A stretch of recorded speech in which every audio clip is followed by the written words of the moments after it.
Hey everyone, welcome back to the channel and welcome to the Oscars recap show. We do this every year. I've done it a few times in the past here on the channel. This is, of course, talking about last night's big event, the Oscars 2022 edition, where we got some surprises, some big winners, some cool musical performances, some cool moments on stage with some actors, some not so cool moments on stage like Will Smith slapping the taste out of Chris Rock's mouth. We're going to cover all that. We're going to cover most of the awards that I have here in my notes, and we're going to start things off here with how many awards Dune won. Dune is like the perfect mix of like big sci-fi mainstream film and like Oscar type film. And I kind of thought that maybe Dune was just part of all these nominations just so the mainstream audience had a film to root for. And maybe that's what it was, but it's still cleaned up in the technical type awards with best score, production design, editing, cinematography, and visual effects, and I think it won two more. I think it got seven in total, but I missed those in my notes. That's huge. The cinematography in Dune is damn good. It definitely deserved that award. Visual effects is the one I had a problem with. If it was for me, I mean, maybe I'm biased because I'm a big like superhero nerd, but for visual effects, I would have given it to Spider-Man No Way Home. I thought that was just a much, like, Dune looked like really realistic almost in a sci-fi type of way, while Spider-Man was way out there, and I just think that's harder to achieve with visual effects, but maybe that's just me, maybe I just don't know. Best score, Dune did have good music. I don't know if it was the best score, though. I'd have to sit and listen to all the scores that were nominated, though, because I love Hans Zimmer, but it does kind of feel like his music has kind of like come down a level since like the Dark Knight trilogy and stuff like that. Production design, Dune definitely deserves that. Editing, Dune was edited very well, even so much just to cut right at the end. Really made people mad because we didn't know if we were going to get a part two, but it definitely deserves all these awards. Like I said, best visual effects I probably would have gave to Spider-Man if that was me, but nonetheless, Dune cleaned up in the technical side of things. Best supporting actress went to Ariana DeVos? Is that how you pronounce it? From West Side Story. Such a damn good movie. That film is like, when it came out, I was like, okay, this film's probably going to be really good, but I don't know if it's going to be one of the best films of the year, even with the greatest director of all time, Spielberg, directing. But it turned out I was wrong because it was amazing, much better than the original, in my opinion. And this actress definitely deserves it. And it was a good thing because West Side Story kind of got dogged a little bit by the Oscars when they didn't invite the main star at first, and she did joke about it while presenting. So that was cool to see. Daniel Kaluuya, of course, along with her, presented the Best Supporting Actress award as it goes during the Oscar ceremony. So that was cool. Really cool speech from her, and I bet she just partied it up at the after parties afterwards. Best Animated Film went to Encanto.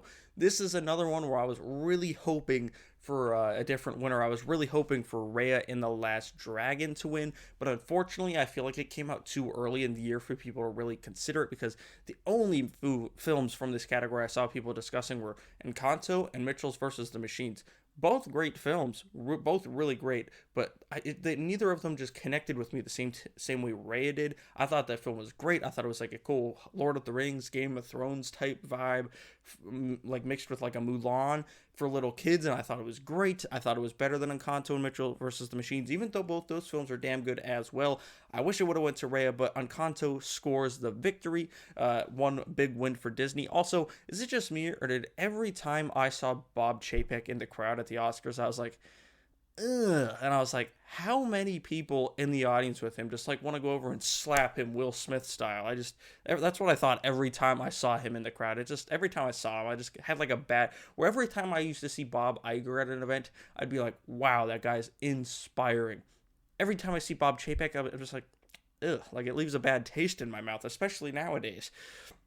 Best Supporting Actor went to the most deserving man out of all of them, with Troy Kotsur from Jesus, I almost said Encanto. He's not from Encanto. He is from CODA, the best film of the year, which we will talk about soon enough. Troy is just incredible in that film. I said this in my review. If you haven't seen that, go check it out. He stole the damn show. The main actress is great as well in CODA, but he is so good, holding his own against Marlee Matlin, who has won an Oscar herself or been nominated, one of the two. But Troy is just so damn good in that movie. I cannot wait to see what he does next. I saw an interview with him saying he wants to do like a historical epic next, which is great. Like, he has become some guy that I will watch anything he's in. I'm down.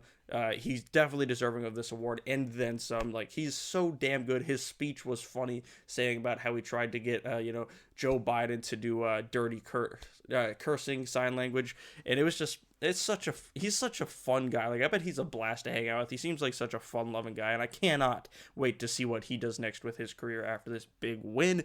Costume design went to Cruella. I have actually not seen Cruella. I did miss that film. I keep planning on watching it. Even it's on Disney Plus. It's right there. I just haven't had the time. But it does look like it has really good costume design. And this was another fun speech. I had no idea who the winner was. I don't dive deep into costume design, but the lady was like fun. She was having fun with her speech. And, it's just one little sidetrack about the speeches. It happens every year, all the time. Can we stop playing people off? Like, unless they're rambling on for 10, 15 minutes, like, just let them have their speech. Like, the guys that what was it, best animated short or something like that, like they talked for maybe like 20 seconds and they started playing them off. I'm like, Jesus Christ. And then Kevin Costner gets to go up and ramble for like what felt like an hour and a half about random nonsense, and Will Smith gets to have his speech be 25 minutes long after slapping the shit out of Chris Rock. Like, come on, let everyone have their speech and just deal with it if the show runs long. Who gives a damn? Rant over. Original screenplay goes to Belfast from Kenneth Branagh. That's another one. That's the one Best Picture film I had not seen because I just didn't realize it was like available to stream like a lot of these other films. So I'm definitely going to go check out that film as soon as I possibly can. But that film picks up OG screenplay. Adapted screenplay goes to my movie, CODA. CODA's so damn good. I can't wait to talk about it towards the end of this show here. But yes, it wins adapted screenplay because it's based off of another film that came out about 10 years ago, I do believe. OG song went to No Time to Die. I know it seems like I don't watch any movies during the show, but I have actually never seen a James Bond movie. They have the big collection of them all. I keep thinking about buying it just to watch them and like kind of increase my movie watching knowledge, but I have not seen any, and I'd never heard the song before until about a few minutes before it was announced here that Billie Eilish and Phineas performed the song, and it is a damn good song, so it definitely deserved the win. I think the only kind of competition it had was the song from Encanto that was performed earlier in the night. That was about the only competition it had in my eyes, but No Time to Die definitely deserving.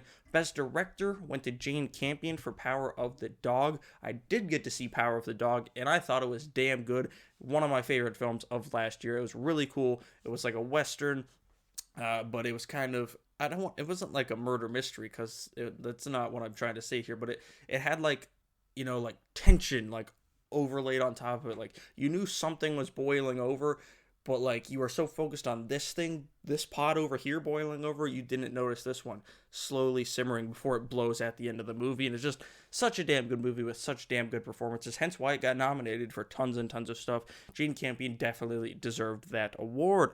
Best Actor went to Will Smith, who had one of the weirdest but also most anticipated award speeches of all time after what happened earlier in the show, which we will talk about here in a minute.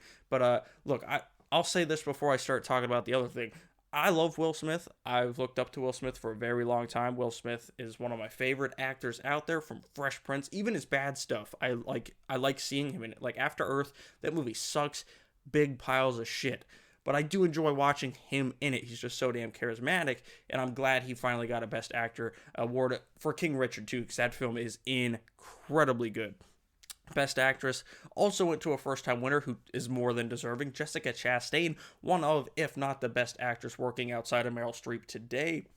She's so good, I actually didn't even know she's never won before. She's been nominated a few times. I just assumed she'd won before, but she finally picks up the win for Tammy Faye here at the award show. And that's actually a film I had never even heard of before the ceremony. Like, I did not hear it being talked about in other circles online. I never even knew that movie existed until she won for Best Actress. So definitely going to have to go check that one out. But Jessica Chastain and Will Smith picking up their first Oscars, which is great because they both are more than deserving. And then speaking of more than deserving, Best Film last night at the Oscars went to the best movie by far of last year, CODA. CODA is such a feel-good movie, and I was actually really surprised it won Best Film, because usually they don't go for like the coming-of-age feel-good story. Like, they didn't even nominate Sing Street a few years ago, which is insane to me.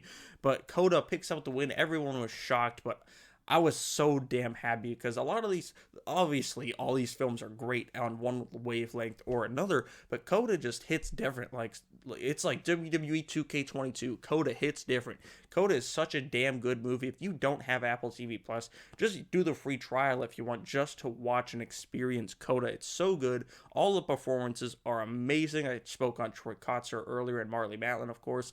But just everything about it, the directing, the story, the jokes, the drama, like everything about CODA is top-notch filmmaking and top-notch storytelling. So CODA, more than deserving of the Best Film Award, and it stands above all the other films as it should, because CODA is amazing.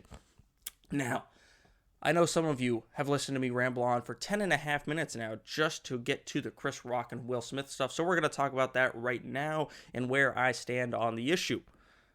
Now, do I think Chris Rock should have made that joke?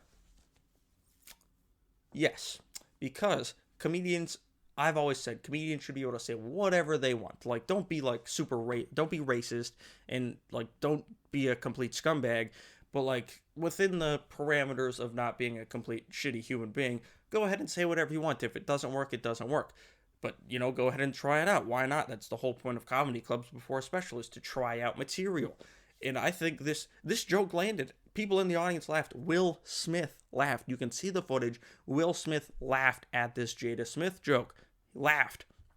Until he saw that Jada wasn't happy with it, and then he decided to be a big shot and go up on stage and, get jiggy with it with Chris Rock.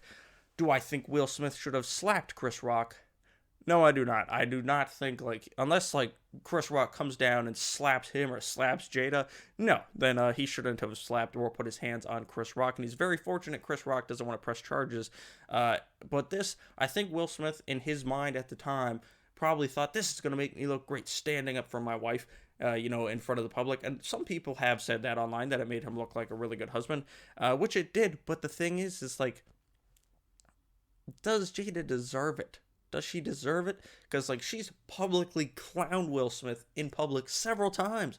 She's went on her talk show right in front of Will and admitted to cheating on him, and he didn't go slap the shit out of that little rapper kid. No, Chris Rock makes one joke about Jada, and he gets slapped. It comes off weird. It comes off like Will Smith's, super super sensitive, and,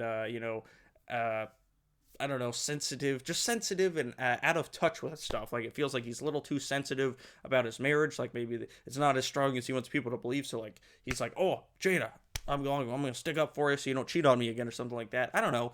Maybe that's just hearsay, but it felt weird. Why would you do this? I get it. She's your wife, but why do this to Chris Rock, who made a simple joke when you had no reaction? You didn't do anything to the guy that Jada cheated on you with. You didn't divorce. If this was me in this situation, I saw that in a lot of people's oh, if this was me and someone said that about my wife, I'd slap him too. If this was me, I would have never been in that situation if I was Will, because the second she would have humiliated me on that Red Table Talk show and said she cheated on me with some little douchebag rapper kid, I would have left her right then and there. She must, this is all about Jada's head. She must give bomb head or something, because I don't know why Will stuck with her after that. I wanted to have personally, and now he's dogging himself again. I mean, does it make him look like a good husband? Yeah, it does. It does. But is she a good wife? Does she deserve that good husband? I don't know. And it just kind of feels like, I don't know, something with Will Smith feels off. He's not the Will Smith that we all know and love from 20, even 10 years ago. He's not he doesn't seem like the fun-loving, get jiggy with it guy anymore. Yes, he's getting older, obviously that's going to happen, but I don't know. It's maybe that humiliation a few years ago from that Red Table Talk show really got to him deep down inside, and something feels off with Will Smith. And if I was his friends and stuff, I'd be very concerned about Will Smith. And I don't know the man personally. I just look up to him greatly, and I still do even after this. I love Will Smith. He's one of my favorite actors, and I love Chris Rock. He's one of my favorite comedians.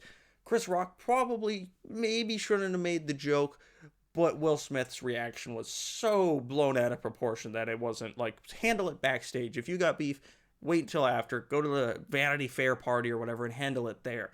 Don't handle it on live television. That's setting a bad example for thousands of people watching at home. But those are basically my thoughts on this whole Will Smith Chris Rock drama that has unfolded over the last 12 to 24 hours. And that's my thoughts on the overall Oscars 2022 presentation. I liked that. I did not look forward to these hosts at all, but they actually did a very good job. I thought the jokes landed for the most part. There were some great Golden Globes jokes. There were some great jokes all around. Drama aside with the jokes, but I thought these three women actually killed it. The last few years, the Oscars have kind of felt like a funeral home because there's like no comedy. It's so sterile. This one actually kind of felt like it was letting loose, laughing, making fun of each other, and it felt good, until, Will and Jada had to ruin it. But nonetheless, I thought it was actually pretty good Oscars ceremony. It's just a shame that all these feel-good, awesome moments got overshadowed by this humiliating action by all involved. So those are my thoughts on the Oscars. What did you think? Did you like all the winners? What are your thoughts on the Chris and Will drama? Let me know that down in the comments below. Thank you all for watching. I'll see you guys right here next time.